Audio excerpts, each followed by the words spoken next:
ownership is a lot more difficult, especially when it comes to things like a home, or a car, traveling, even vegetables, growing a garden. But there's a difference between ownership and cultivation. When you have a garden at home, you are personally working with that garden and cultivating it and bringing up all the seeds and caring for it, and that's how it grows, because you care for it. When it changes from what I'm creating to benefit people, that I'm giving it to my friends, my family, it seems like at a certain point we start to differentiate between, I can provide for, this amount of people, or these people that are this close, my sons and daughters, my grandparents, maybe, sometimes we're like, nah, grandma's going in a home, on her own money, or aunts and uncles, or is it only under certain circumstances? It's got to be really rough, and that's gauged that it's a certain amount of toughness for you that's going to make it, okay, now I'll give up my comfort in owning my own space, and so I'll let you sleep on my couch, that kind of thing. I don't have any answers. I don't know how to change, like if we want to change it, because that then you get into control becomes ownership at that point. Indirect control through systems such as infrastructure, electricity, any lines that connect you or me to some centralized location that we have to pay money to, or that can be turned off, or there's a gateway. Owning the gateways. And that's why Bill Gates is so rich. Even in his name, Bill Gates. He's very smart. The toll bridges, you create something people have to go through, or choose to go through, actually. And by choosing to go through it, like the computer network, if it gets centralized, and all the information can be checked from one place, turned off, turned on, regulated, looked at, or from one place, it can be a co-opting of a system that is free by one individual intention or entity. And if that happens, then that becomes ownership, indirect, but still ownership, and a more global ownership at that point. I'm not sure if any of this can be heard, because I've been getting feedback that these are not coming up really, the audio and stuff, and if you can't hear me, I'm sorry about that. But there's something to think about. I don't really know what the implications are entirely. I just see the connection, and it seems significant, so I'm sharing it with anybody who cares to think about these things, and in the efforts of coming to a solution for the problem of violence, because violence is directly a result of ownership and concepts of ownership.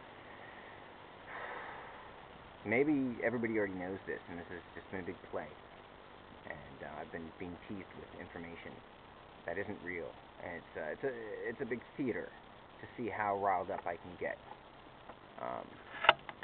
and maybe we're all in this theater together. I've heard that theory before, and it makes sense in a certain way, but it's difficult to conceive of as an actuality for me, to think that everybody is in on the joke except for me, that all this is really just because people get so riled up about it, and I take it seriously. If someone tells me people are getting murdered somewhere, that's pretty, I think we should do something about it, stop it. Like, that's what we don't want, right? That's violence. But then, okay, so we have to choose to not want that together. And I don't hear anybody trying to rally behind violence out in the open and say, hey, I like violence and I want it to continue. But I do see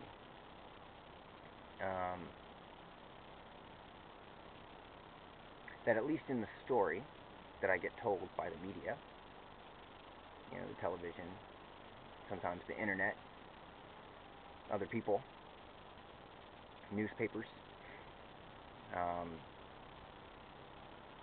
that there are violent things going on in the world around me. And I saw the movie Invisible Children, and that was a profoundly stunning view into what life is like in some other villages, where people are afraid to get kidnapped. The children are afraid to get kidnapped and tortured and then put into armies in real life. This is not a movie. If it was a movie, you'd be really freaked out. If it was fantasy, it would be more thrilling and disturbing.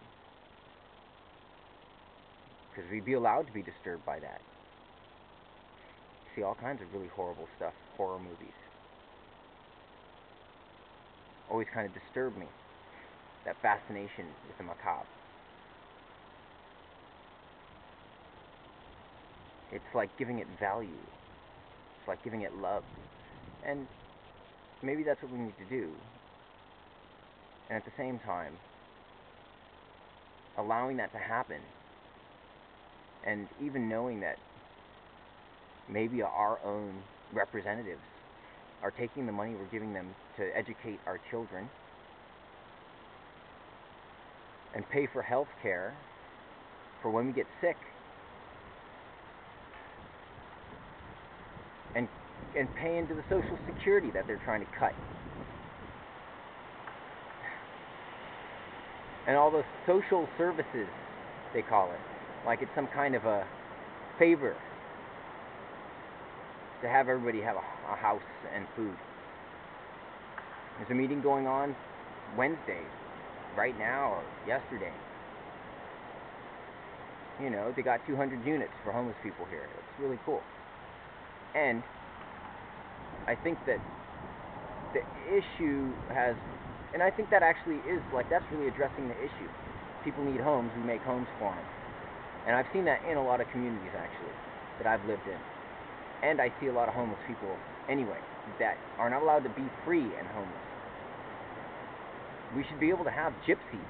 We should be able to have people that travel around and are welcome in places, and there's places for them to stay. And people, it's like we're not willing to give couch space, you know what I mean? If we don't know somebody, the risk that they might take something we own and move it is too great. Maybe I'm an alien. This is when I feel like an alien.